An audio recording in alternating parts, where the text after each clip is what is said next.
Hello everyone, good morning. কেমন আছো সবাই? আশা করি সবাই খুব ভালো আছো। বন্ধুরাস ব্লগস এর একটি নতুন ব্লগে তোমাদের সবাইকে স্বাগত জানাই। আজকে মঙ্গলবার আর সকাল এখন বাজে 7:30টার মতো। 7:30 বাজছে না, ঠিক 7:10-15 মতো বাজে। তো আমি মেয়ের চুলটা বাঁধতে এসেছি আর সকালবেলা বেরিয়ে জাস্ট ব্যালকনির দিকে দরজাটা খুলতেই দেখছি যে সূর্যটা এরকম ভাবে আছে।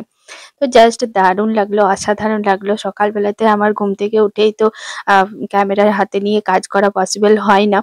তো ওই জন্য আজকে জাস্ট বাইরেটা যখনই দেখেছি তখন আমার দেখে জাস্ট দারুণ লেগেছে, আর আমি সাথে সাথেই তোমাদের সাথে শেয়ার করতে শুরু করে দিয়েছি। কারণ সমস্ত কিছু ভালো মুহূর্তগুলো আমার বেশ ভালো লাগে ক্যামেরা বন্দি করে রাখতে এবং তোমাদের সাথে সেগুলো শেয়ার করতে। তো সূর্যটা জাস্ট দেখো এত সুন্দর দেখতে লাগছে, বেশ উঠছে এই সবে সবে। তো লাল গোলা একদম চারিদিকটা এত সুন্দর লাগছে। মেয়েকেও দেখালাম, বললাম দেখ কি সুন্দর লাগছে আজকে সূর্যটা, বেশ সুন্দর। এখন সকাল 7টা বাজে আর রোদের অবস্থা দেখো এরকম। তো মেয়ের জন্য এখন তোমার একটু ব্রেড পকোড়া ভাজছি, শুধু মেয়ের জন্য না, মেয়ে টিফিনেও দিব। আর বাকিটা তোমার আমরাও খাবো। আমার অ্যাকচুয়ালি মেয়ে টিফিনটা দিয়ে দিয়েছি, তো অনেকটা যেহেতু লেট হয়ে গেছিলো সেজন্য মেয়ের স্কুলের জন্য মেয়েকে বানিয়ে দিয়েছি। তারপরে আমি মেয়েকে নিচে ছেড়ে দিয়ে এসে তারপরে আমি আর কটা ছিল সেগুলো ভেজে নিচ্ছি। কারণ সকালবেলাতে সব মানে টিফিন করলে একটুখানি যদি এসব জিনিস করি তাহলে সবার জন্য, বাড়ির সবার জন্যই করে নিই। তো ওই কারণের জন্যই সকালবেলা সবাই একটু চা দিয়ে খেয়েও নেবে। তো ওই জন্য মেয়েকে ছেড়ে এসে তারপরে আমি এগুলো এখন ভাজতে বসেই গেছি অলরেডি। আর আমারও চায়ের সাথে খাওয়া হয়ে যাবে, যেহেতু আমার দেরি হয়ে যায় অনেকটাই, মানে লেট হয়ে যায়। আমি চা খেতে খেতে এখন 9টা বেজেই যায়, তো একবারেই আমি টিফিনটাও করে নিই, না হয়তো আমার পরে আর করা হয়ে ওঠে না। তো অন্য কোনো সময় যখন 12:30 1টার দিকের মতো বাজে তখন যদি কিছু খিদে পাই আর কি, তখন একটু টুকটাক কিছু খেয়ে নিলেই হয়ে যায়। তো ওই জন্য এখন আমি এটাই করছি। পুরো সকালটাই আমার এভাবেই চলে যায়, কারণ মেয়েকে ছেড়ে তারপর তোমার সমস্ত কিছু কাজ টাজ করতে, পুজো মানে জব টব করতে, পুজো করতে, এসব করতে করতেই একদম 9টা বেজে যায়। শীতের সকাল তো তাড়াতাড়ি উঠেই যায়, মানে তাড়াতাড়ি সময়টা কেটে যায়। তো যাই হোক, ওইসব করতে করতে দেখো আমার ছেলেও ঘুম থেকে উঠে পড়েছে, আর ছেলেকে আজকে দুধ কর্নফ্লেক্স খাওয়াচ্ছি। বসে গেছি একটুখানি তোমাদের সঙ্গে ক্যামেরাটা শেয়ার করে নিলাম। আয়নাতে দেখলাম, বুঝলে, যে ব্যাক ক্যামেরা করে নিচ্ছিলাম, তো তাই দেখলাম যে ক্যামেরাটা ঠিকঠাক ভাবে আসছে, তো তাই আয়নাতে একটু দেখে নিলাম।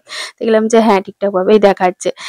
ব্যাক ক্যামেরাতে বুঝতে পারি না, তো ধরো কোথায় কতটা কি লাগছে, আমাদেরকে দেখা যাচ্ছে কি না আদেও। তো কাল থেকে ঠান্ডাটা বেশ ভালোই পড়েছে জানো তো, মানে প্রচন্ডই ঠান্ডা লাগছে। আমরা যে ব্ল্যাঙ্কেট গুলো নিই, একটু পাতলা আছে ব্ল্যাঙ্কেটটা, যেটা আমার 12 মাস থাকে, তোমরা দেখতে পাও ওই যে ব্ল্যাঙ্কেটটা, ওটাতে আর ঠান্ডাটা কাটছে না জানো তো, প্রচন্ড ঠান্ডা পড়েছে এতদিন। মানে পরশু অবধি তোমার মানে পাখা চালাচ্ছিলাম হালকা করেও, কিন্তু কালকে একদমই চালাইনি। মানে খুবই ঠান্ডা লাগছে। মেয়ে বলছিল যদিও চালিয়ে দিয়ে, বললাম না তুই শো, একটু পরেই দেখবি মানে ঠান্ডাটা লাগবে, মানে গরম করবে না। আর তো ওর অভ্যেস আর কি, যে না চালালে ঘুম হবে না। তো বললাম ঠিক আছে, হবে, দেখ তুই দেখ। তারপর তখন বাবাকে বললাম, মেয়ে ঘরে থাকলে কি হয় বলতো, মেয়েকে বলি একটু তুলে ধরবি, আমি বের করে নেবো। এবার একার দ্বারা তো এগুলো পসিবল হয় না। তো আর আমার বর তো সারাদিন ঘরেই থাকে না। তো ওই জন্য বললাম যে বাবাকেই ডেকেছিলাম, বাবাকে বললাম যে আপনি একবার আসবেন, এসে আমার এই ইয়েটা ধরে দেবেন, বক্সটা উপরে, আর আমি তাহলে লেপগুলো বের করে নিতে পারবো। কালকে সঞ্জীবও বলছিল যে প্রচন্ড ঠান্ডা লাগছে, ব্ল্যাঙ্কেটটা আর হচ্ছে না, একটু লেপটা বের করে দেবে। ঠিক আছে চলো, এই টাইমটা একটু লেপটা দরকার পড়ে জানো তো। অন্যান্য বছর তাও একটু আগে থেকেই বের করে নিই, কিন্তু এবছর অনেকটাই ঠান্ডাটা কম ছিল বলে বের করতে হয়নি। কিন্তু ইদানিং মানে এই দুদিন হলো রুম, মানে রুমগুলোতেও প্রচন্ড ঠান্ডা লাগছে। আমি যে রুমটাই থাকি সেই রুমটা আমার প্রচন্ড গরম, প্রচন্ড, মানে শীতকালে যা আরাম পাই এই রুমটাতে, মানে তাহলে ভাবতে পারছো, মানে এই রুমটাতেও লেপের প্রয়োজন হচ্ছে, মানে কিরকম ঠান্ডাটা পড়েছে, বেশ ভালোই ঠান্ডাটা পড়েছে। তো বাবাকে বললাম যে একটু ধরুন, নয়তো আমি বের করতে পারবো না। আর ওইদিকে ক্যামেরাটা অন করে রেখে দিয়েছি। আর এই যে ব্ল্যাঙ্কেট গুলো আছে ওগুলো এখন ঢুকিয়ে দিলাম এমনি, তোমার ওটা কাচতে দিয়ে দেবো 2 দিন পরে। তো আপাতত এটা ঢোকানো থাক, তোমার বক্স থেকে এমনি বের করা যাবে আর কি। তো ওটা আর তার জন্য তুলতে হবে না বক্সটা, মানে উপরের ওটা তোমার যে মানে ইয়ের মতো করা আছে, চাবি দেওয়া আছে, ওখান থেকেই বের করা যাবে। আর এগুলো বের করা যেত না, ওই জন্য বাবাকে বললাম। আর আমার বালিশটাও এত নরম হয়ে গেছে যে মাথায় দিতে পারছি না, মানে মাথায় দিলে কি হচ্ছে বলতো, মানে আমি একটুখানি উঁচু না হলে না বেশ শুতে পারি না। তো মানে কেমন একটা আনকমফোর্টেবল ফিল হয়। তাই জন্য আমি একটা বালিশও বের করে নিলাম, যে একটুখানি বালিশটা বের করে নিয়ে তাহলে একটু শুতে পারবো। বালিশগুলো তুলো ভরতে হবে, তুলোওয়ালা আসলে দেখি এবার বলতে হবে, আবার তুলো ভরতে হবে, নয়তো বালিশগুলো শোয়া যাচ্ছে না। তো বাবাকে বললাম ঠিক আছে চল, বাবার হয়েও গেছে, দুটো লেপ বের করে নিলাম, এবার আমি বিছানাটা ঠিকঠাক করে দিই। তারপরে এখনো রান্না বান্না কিচ্ছু হয়নি জানো। কি বলবো, এই সকালে এই করতে করতে দেখো 12:45 বাজছে, এখনো রান্নার রটাও হয়নি, কিচ্ছু চাপেনি, কিচ্ছু হয়নি। বাবা জাস্ট সবজিগুলো কেটে রেখেছে, তাই। নয়তো বাবা মানে এই দিকটা করে দেয় বলে তাই, নয়তো আমার এই শীতকালের বেলাতে এত দেরি হয়ে যাচ্ছে এখন। মানে যতদিন না দিনটা একটুখানি বড় হচ্ছে না, ততদিন আমার এরকমই হবে। আর আমার ছেলেটাও এখন শীতকাল বলে আরো ঘুম থেকে দেরি করে উঠছে, আর তারপরে পুরো সকালটাই আমার ছেলের পেছনে চলে যাচ্ছে জানো। এই করে করে আমার কোনো কিছুই কাজ হচ্ছে না। তো যাই হোক চলো, এবারে তো লেপগুলো তো হয়েই গেছে অলরেডি, সমস্ত কিছু করা হয়ে গেছে। এবার আমি যাব এগুলোকে, বিছানাটা ঠিক করে দিয়ে এবার লেপগুলোকে নিয়ে যাব বাইরে। মানে বাইরে না নিয়ে গেলে, রোদে না দিলে এই নোংরাতে শুতে পারবো না।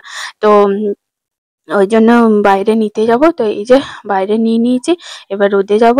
তো ফোনটা অফ করে দিলাম, নয়তো আবার মানে ছেলে ফেলে দেবে। তো স্ট্যান্ডে লাগিয়ে আবার আমি করছি আর কি। মেয়ে থাকলে ভিডিওগুলো করতে সুবিধা হয় অ্যাকচুয়ালি, আর একা একা থাকলে না খুব অসুবিধা হয় জানো তো ভিডিও করতে।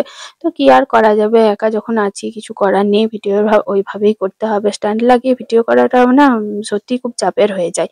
তো যাই হোক, এই যে আবার দেখো লেপটাকে একটা, আজকে খুব একটা ভালো রোদও ওঠেনি জানো, মানে যতটুকু উঠেছে অতটুকুই দিয়ে দিলাম। মানে একদম তোমার বাইরে ইয়ে থেকে মানে খাট থেকে বের করে আর গায়ে দিয়ে নিলে না পুরো ধুলো ধুলো থাকে, তো পুরো একদম হাঁচি কাশি শুরু হয়ে যায়। তো ওই জন্য একটুখানি রোদে দিলে ধুলো টুলো গুলো চলে যায়, আর এমনি মানে রোদেও একটু গরম হয়ে যায়।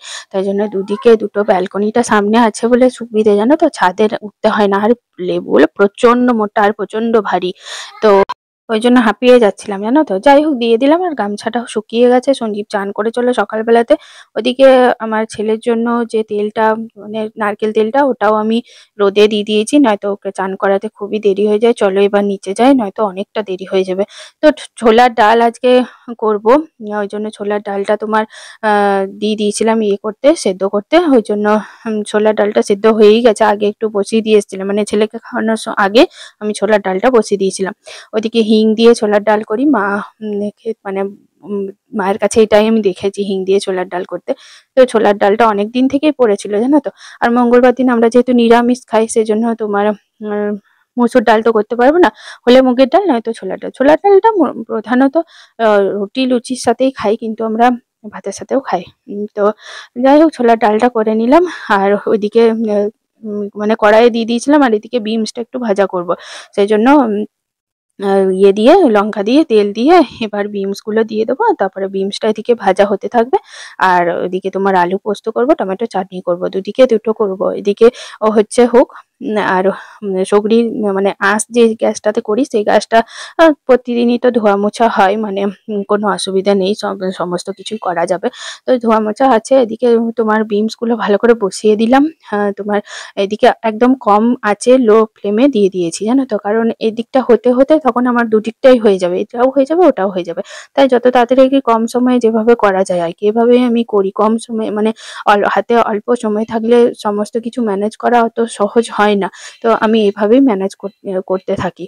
তো সময়ের মধ্যে তাহলে সমস্ত কিছু হয়ে যায়। এদিকে হয়ে গেছে ডালটা, আর ওইদিকে আলুগুলোও সেদ্ধ করা হয়ে গেছে। আলু পোস্ত করব, টমেটো আলু পোস্ত করব, পেঁয়াজটা আজকে দেবো না। তো টমেটো আলু পোস্ত করব, পোস্তটাও বাটা আছে। আর লঙ্কা পেস্ট করা আছে, টমেটোগুলো কেটে নেব টমেটো চাটনির জন্য, আর ওদিকে টমেটো আলু পোস্তর জন্য। আর এদিকে ভাতটাও ফুটে গেছে দেখো। তো ভাতটা এবার নামিয়ে দেবো। আর সমস্ত রান্নাবান্না প্রায় কমপ্লিট হতেই চললো। টমেটো চাটনিটা ওদিকে আলু পোস্ত হয়ে গেছে, টমেটো চাটনিটা মায়ের জন্য একটু তুলে রেখেছি, আর আমাদেরটা হয়ে গেলেই হয়ে গেল, ব্যাস। চলো তাহলে ভিডিওটা এখানেই শেষ করলাম। আমার ভিডিও যদি ভালো লেগে থাকে অবশ্যই লাইক শেয়ার কমেন্ট করে আমার পাশে থেকো, এবং যারা যারা এখনো অবধি চ্যানেলটি সাবস্ক্রাইব করোনি তারা তারা অবশ্যই চ্যানেলটি সাবস্ক্রাইব করে পাশে থেকো। আর অবশ্যই আমার কেমন লাগলো ব্লগটা জানাতে ভুলো না। চলো টাটা, বাই বাই।